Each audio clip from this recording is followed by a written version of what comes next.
ကောင်မလေးကသူတို့စီစဉ်ထားတဲ့လူကြီးချင်းပေးစားတဲ့ရက်ချင်း blind date ကိုဖျက်ဆီးပစ်ဖို့အတွက်တမင်သက်သက်လူမိုက်ပုံစံမျိုးဝစ်စားသွားခဲ့ပါတယ်။ဒါပေမဲ့မထင်မှတ်ထားတာကသူ့ရဲ့ blind date ဖော်ကောင်လေးကလည်းအဲ့ဒီလို style မျိုးနဲ့ရောက်လာတာပါပဲ။သူတို့နှစ်ယောက်ရဲ့ပုံစံကြောင့်မိဘနှစ်ပါးစလုံးလန့်ဖြန့်သွားကြတာပေါ့။အဲဒီနောက်မှာကောင်မလေးကလက်ထပ်ဖို့အတွက်စီကန်းချက်တွေစပြောပါတော့တယ်။သူကဇိမ်ခံကားအစီး30ဗီလာအင်ကြီး10လုံးနဲ့လစဉ်မုံဘူးဒေါ်လာ1 သန်းပေးရမယ်လို့တောင်းဆိုလိုက်ပါတယ်။ကောင်လေးကလည်းလုံးဝအလျှော့မပေးပဲတုံ့ပြန်လိုက်တာက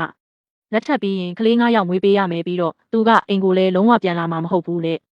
ဒါကိုလည်းကောင်မလေးကချက်ချင်းသဘောတူလိုက်ပြန်ရောဒီတော့မှမိဘတွေကကြောက်လန့်တကြားနဲ့တမီးဖြစ်သူကိုတေချာစဉ်းစားဖို့ဖြောင်းဖျကြရပါတယ်အချမ်းသာဆုံးတစ်ထေးရဲ့သားကဒီလောက်အလေလွင့်ဖြစ်နေလိမ့်မယ်လို့သူတို့မထင်ထားခဲ့ကြဘူးလေကောင်လေးရဲ့မိဘတွေကလည်းဖြည်းဖြည်းချင်းပဲလုပ်ကြပါအောင်လို့ပြောပေမဲ့သူတို့နှစ်ယောက်ကတော့ကြီးချင်းပေးစားတဲ့လက်ထက်မယ်ဆိုပြီးစိတ်ဖြတ်ချက်ချလိုက်ကြပါတယ်အတွက်တမင်တက်တက်မိုက်ပုံစံမျိုးနှစ်ယောက်ဝစားသွားခဲ့ပါတယ်ဒါပေမဲ့တိုက်တွန်းနေတဲ့မိဘတွေကိုသူ့ရဲ့ပေးတဲ့ပုံကောင်လေးကလည်းစားချလိုက်တာမျိုးနဲ့ရောက်လာတာပါပဲသူတို့နှစ်ယောက်ရဲ့ပုံစံကြောင့်မိဘနှစ်ပါးစလုံးလမ်းဖြန့်သွားကြဖို့ပြင်ကြပါတော့တယ်ကောင်လေးရဲ့မိဘတွေကလည်းသူ့ကိုဆိုင်ထဲကနေတင်းဆွဲခေါ်သွားကြပေမဲ့သူကဇင်ခံကားအစီး30ဗီလာအင်ကြီး10လုံးနဲ့ပြန်ဝင်လာစေပါတယ်ဒေါ်လာ1 သန်းပေးရမယ်လို့တောင်းဆိုလိုက်ပါတယ်ကောင်လေးကလည်းလုံးဝအရှုံးမပေးဘဲတုံ့ပြန်လိုက်တာကအမြဲတမ်းပြဿနာရှာတဲ့ကလေး9ယောက်ဝေးပေးရလေးတယောက်နဲ့တိုးပါတယ်အင်ကိုလည်းလုံးဝပြန်လာမှာမဟုတ်ဘူးဒီလိုအဆင့်မြင့်တဲ့နေရာမှာသူ့ကိုလည်းကောင်မလေးကချက်ချင်းသဘောတူလိုက်ရဲ့အိတ်ထဲကသမင်းတွေကမြင်သွားတဲ့အခါနဲ့တကြီးအိုကြီးတွေနဲ့တွဲနေတာစဉ်းစားဖို့ဖြောင်းပြကြရပါတယ်ချမ်းသာလေးကသူ့အိတ်ကိုပြန်လို့လောက်လေလွင့်ဖြစ်နေတဲ့2ယောက်ဆိုတော့မရှင်းထားခဲ့ကြဘူးကောင်လေးရဲ့မိဘတွေကလည်းဖိနေချင်းရောက်လာပါတော့တယ်ပြောပေမဲ့သူတို့2ယောက်ကတော့ကျောင်းနေဘက်ချက်ချင်းလက်ထပ်မယ်ဆိုပြီးဆုံးဖြတ်ချက်ချလိုက်ကြပါတယ်စူပူလိုက်ပြီးအကြောင်းကိုတိုင်မယ်လို့ပြောပြီးကောင်မလေးရဲ့အိမ်နောက်ကိုဆွဲပြီးခေါ်သွားခဲ့ပါတယ်ကောင်မလေးက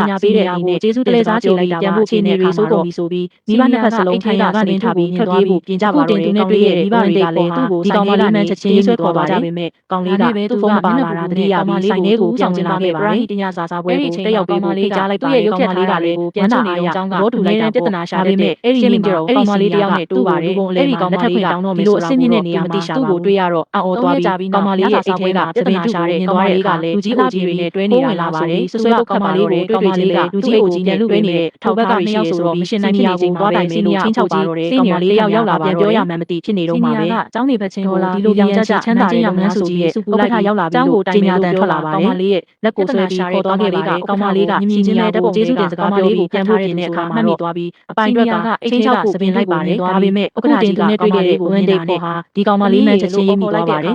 စီနီယာကလည်းကောင်မလေးဘက်ကနေကောင်မလေးမမရက်တီဆောင်ခြင်းရောက်ရှိလာပါတော့တယ်စာစားပွဲကိုတက်ရောက်ပေးဖို့ဖိတ်ကြားလိုက်ပါတယ်ကောင်မလေးကလည်းဝမ်းသာအားရသဘောတူလိုက်တာပေါ့ဒါပေမဲ့အဲ့ဒီနေ့မှာအဲ့ဒီစီနီယာကသူ့ကိုလူပုံအလဲမှာလက်ထပ်ခွင့်တောင်းတော့မယ်ဆိုတာကိုတော့သူမသိရှာပါဘူး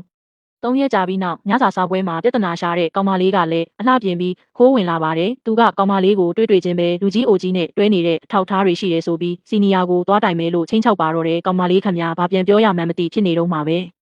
ဒေါ်လာဘီလီယံချီချမ်းသာတဲ့လုပ်ငန်းစုကြီးရဲ့ဥက္ကဋ္ဌရောက်လာပြီလို့ကြေညာတန်ထွက်လာပါတယ်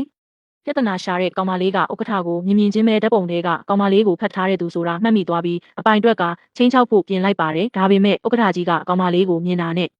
သမီးရေလို့အော်ခေါ်လိုက်တဲ့အခါမှာတော့စီနီယာကလည်းကောင်မလေးဘက်ကနေမမမမက်ရက်တီပေးဖို့ရောက်ရှိလာပါတော့တယ်